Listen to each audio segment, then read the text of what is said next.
Hi friends, నేను మీ Anantapuram lecturer. చాలామంది అడిగారు పాలీసెట్ గురించి ఒకసారి చెప్పండి. పాలిటెక్నిక్ సంబంధించి తెలంగాణ, ఆంధ్రప్రదేశ్ ఇద్దరు అడిగారు. సో వాళ్ళ కోసం అయితే ఈ వీడియో. సో పాలిటెక్నిక్ అనమాట 2 గంటల ఎగ్జామ్ టైం ఉంటుంది. సో ఇది డిప్లొమా ఇంజనీరింగ్లోకి చేరడానికి ఉపయోగపడుతుంది. అలాగే దీని క్వశ్చన్స్ వచ్చేసి 120 క్వశ్చన్స్ వస్తాయన్నమాట. ఇది పెన్సిల్ బేస్డ్ ఎగ్జామ్ అనమాట. ఆఫ్లైన్ ఎగ్జామ్ అంటారు. అంటే పేపర్ ఇస్తారు, మీరు దాన్ని బబ్లింగ్ చేసుకోవచ్చు, అలా రాసుకోవచ్చు అనమాట. మల్టిపుల్ చాయిస్ క్వశ్చన్స్ ఉంటాయన్నమాట.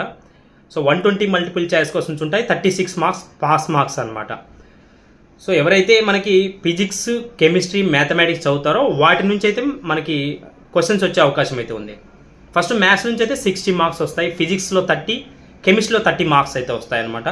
సో ఖచ్చితంగా మీరు బాగా రాయాలి ఎగ్జామ్. ఇంకోటి ఏంటంటే 4 వస్తాయి కాబట్టి 4 మల్టిపుల్ చాయిస్ క్వశ్చన్ ఉంటే దాంట్లో డిలీట్ చేయాలన్నమాట. ఇది ఉండదు అని డిలీట్ చేసుకుంటూ వస్తే చాలా ఈజీగా ఎగ్జామ్ రాయొచ్చు. సో 27 ఎగ్జామ్ ఉంది కాబట్టి. సో దీంట్లో బెస్ట్ ర్యాంక్స్ ఏంటంటే 5000 బిలో ఉన్నటువంటి వాళ్ళు బెస్ట్ ర్యాంక్స్లో ఉంటారనమాట. 1 నుంచి 5 వస్తే వెరీ గుడ్ ర్యాంక్ అంటారు.